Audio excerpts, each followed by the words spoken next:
UPSC prelims 2026 का paper अब लगातार करीब आता नजर आ रहा है और आप लोगों में से बहुत सारे लोग सोच रहे होंगे क्या यूपीएससी प्रीलिम्स का पेपर अब बन चुका है।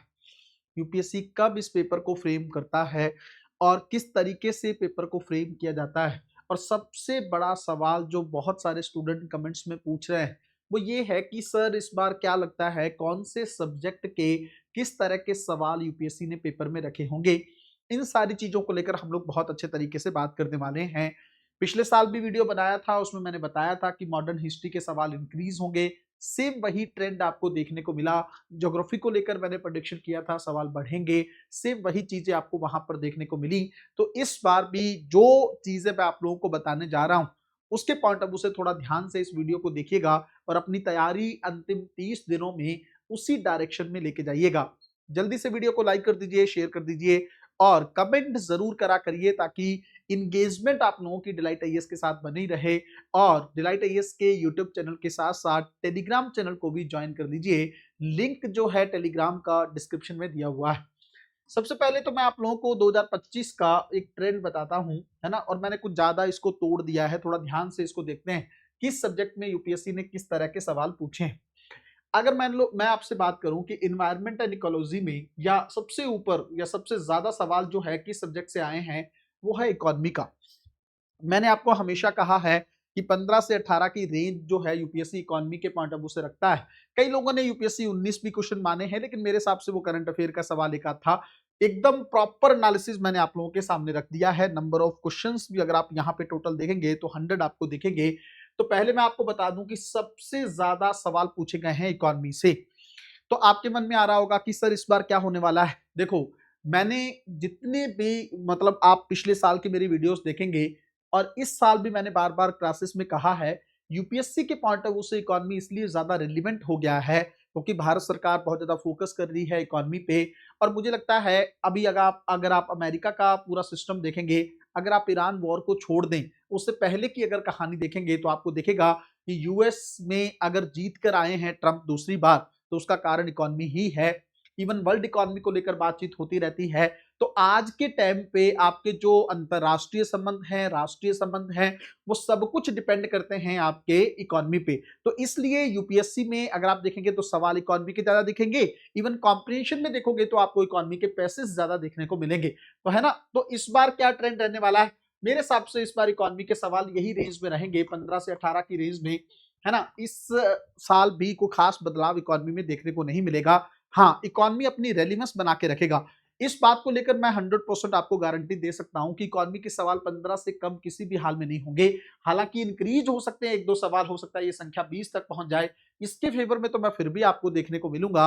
लेकिन इकोनॉमी के सवाल 15 से कम हो जाए इसकी संभावना लगभग लगभग जीरो है। तो अगर आपको अभी भी तैयारी करनी है और सबसे ज्यादा फोकस का सब्जेक्ट आपका कोई होना चाहिए तो वो आपका इकोनॉमी है।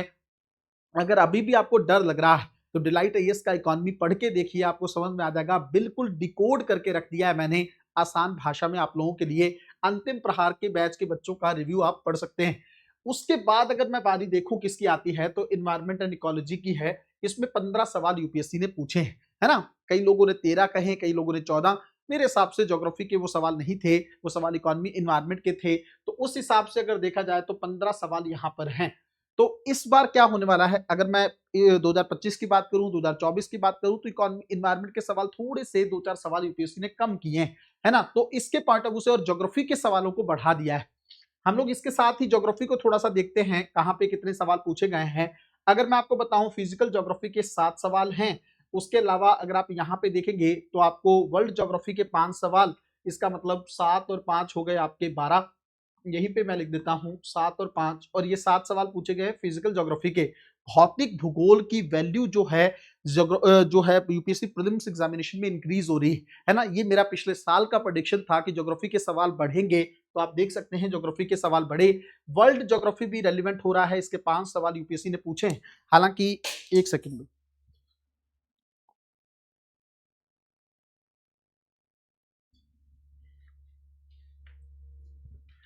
अगर आप लोग देखेंगे इंडियन ज्योग्राफी जो है वो उसका लगभग लगभग एक ही सवाल पूछा गया है। तो 7, 5 और 1 टोटल लगभग 13 के आसपास सवाल जो है यूपीएससी ज्योग्राफी से पूछा है, और इन दोनों को अगर मैं मिला दूं तो ये संख्या पहुंच जाती है 28 सवालों तक। इसका मतलब एनवायरमेंट प्लस ज्योग्राफी अगर आप देखेंगे तो आपको देखने को मिलेगा लगभग 28 सवाल यूपीएससी ने इससे पूछे, है ना। तो ज्योग्राफी और एनवायरमेंट का रेलेवेंस भी इस बार बढ़ने वाला है। अगर मैं आपको एक बात थोड़ा ध्यान से देखिएगा, इन्वायरमेंट को लेकर तो सवाल जो है मेरे हिसाब से वही 12-13 के आसपास सवाल आपको इन्वायरमेंट के देखने को मिलेंगे, है ना। फॉरेस्ट का एग्जाम होता है तो 13 से 15 के बीच में इसकी संख्या बनी रहेगी, लेकिन ज्योग्राफी के सवाल जो हैं यहाँ पर एक एक दो दो और इंक्रीज हो सकते हैं। आप कहेंगे सर आप ज्योग्राफी इससे भी ज्यादा बढ़ेगा, पॉसिबिलिटी हो सकती है, क्योंकि यूपीएससी किसी ट्रेंड को उठाता है ना तो उसको एक साल नहीं चला के रखता, उसको कम से कम 1-2 साल तक तो फॉलो करता है, उसके बाद एकदम से उस ट्रेंड को पीछे खींच लेता है। तो ज्योग्राफी मेरे हिसाब से रेलिवेंट हो गई है, और ज्योग्राफी क्योंकि आईआर से जुड़ जाती है, अगर आप देखेंगे तो प्लेसेस इन न्यूज वाला जो कॉन्सेप्ट रहता है, इस बार तो आपको पता है कि अंतर्राष्ट्रीय संबंधों में बहुत कुछ हुआ है ना। पिछले 4-5 महीनों में अगर आप देखेंगे तो पूरी दुनिया अंतर्राष्ट्रीय संबंधों को देख रही है। उसके नजरिए से मुझे लगता है ज्योग्राफी और ज्यादा रेलिवेंट हो जाएगा, है ना। तो ज्योग्राफी को अगर इन दोनों को मैं मिलाऊं, है ना, जैसे अगर यहाँ पे 13 सवाल पूछे गए हैं तो ये संख्या बढ़कर 15 भी हो सकती है। इसका मतलब 15 और 15 अगर मैं यहाँ पे रखूं, 30 के आसपास सवाल आपके ज्योग्राफी और एनवायरमेंट को लेकर पूछे जाने वाले हैं। तो पहला सब्जेक्ट आपका इकोनॉमी रहना चाहिए, उसके बाद एनवायरमेंट एंड ज्योग्राफी पर आप लोगों को सबसे ज्यादा फोकस करना होगा। अगर आप चाहते हैं कि प्रीलिम्स एग्जामिनेशन में लगभग आपका 50% काम हो जाए तो दो सब्जेक्ट आपका काम कर सकते हैं, एक आपका इकोनॉमी और दूसरा ज्योग्राफी प्लस एनवायरमेंट। ये दोनों सब्जेक्ट आपको 50% तक वहां पर लेकर जा सकते हैं। अब तीसरी बात करते हैं, सबसे जो आसान जिस सब्जेक्ट को माना जाता है और जो जो लोग ज्यादातर लोग जो हैं जिसके भरोसे यूपीएससी प्रीलिम्स में जाते हैं, वो है इंडियन पॉलिटी। इसके सवाल 14 है। इसको लेकर एक अच्छी खबर जो है मैं आप लोगों को दे सकता हूं, इस बार संख्या जो है पॉलिटी में सवालों की बढ़ सकती है। 16-17 के आसपास सवाल जो हैं पॉलिटी से पूछे जा सकते हैं। आप कह रहे हैं सर नॉर्मली तो पॉलिटी में सवाल कम हो रहे हैं। देखो यूपीएससी ना एक ट्रेंड को फॉलो करता है, एक साल पॉलिटी के सवालों को कम कर देता है ना, एक साल पॉलिटी के सवालों को बढ़ा देता है। हालांकि मेरे हिसाब से 15 का एवरेज रहेगा यहाँ पर भी, लेकिन अगर कम भी होता है तो 12-13 से कम संख्या यहाँ पे देखने को नहीं मिलेगी। इतना तो भारतीय संविधान और भारतीय राज व्यवस्था मैटर करती है। तो यहाँ पे अगर एवरेज हम लोग मान के चलें तो 15 के आसपास आपको सवाल जो है पॉलिटी के भी देखने को मिल सकते हैं। ये लो हैंगिंग फ्रूट्स होते हैं। एक और स्ट्रेटेजी मैं आप लोगों को अलग वीडियो में डिस्कस करूंगा, आप लोग कमेंट के माध्यम से बताइएगा किस सब्जेक्ट में किस तरह से सवालों को आपको छोड़ना चाहिए, उसको लेकर भी हम लोग बात करेंगे। अगर आप लोग चाहते हैं उस तरह की वीडियो तो मुझे कमेंट में बताइएगा। यहाँ पे अगर आप देख सकते हैं जैसे 15 सवाल जो है पॉलिटी के यहाँ देख सकते हैं। साइंस एंड टेक्नोलॉजी में 13 से 15 सवालों का ट्रेंड यूपीएससी का रहा है, और पिछले 2-3 सालों से तो आप देखेंगे ये ट्रेंड लगातार बढ़ रहा है ना। तो साइंस एंड टेक में एक समय पर 8 से 9 सवाल पूछे जाते थे, अब यहाँ पर देखोगे तो 15 सवालों तक यूपीएससी पहुंच चुका है। तो मुझे लगता है साइंस एंड टेक्नोलॉजी इस बार भी आपको ज्यादा दिखेगी। उसका कारण क्या है, इवन ये संख्या बढ़ भी सकती है 1-2 सवाल। उसका कारण ये है कि यहाँ पे पेपर थोड़ा डिफिकल्ट बन जाता है।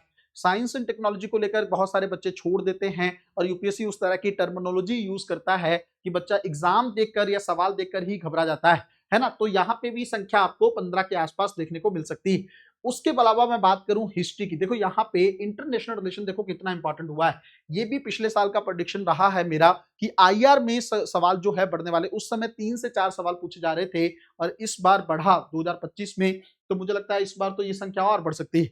उसका रीजन ये है कि आईआर में बहुत कुछ हुआ है पिछले 5 से 7 दिनों में।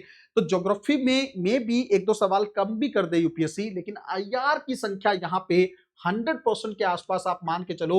इस बार आईआर के सवाल जो हैं 10 के आसपास, 8 से 10 सवाल जो हैं इस बार भी आपको पेपर में देखने को मिलेंगे, है ना। तो यहाँ पे देख सकते हो। अब आते हैं हम लोग हिस्ट्री, जिन लोगों का ऑप्शनल रहता है या जो लोग हिस्ट्री पे डिपेंड रहते हैं, उनके पॉइंट ऑफ व्यू से कितने सवाल हैं।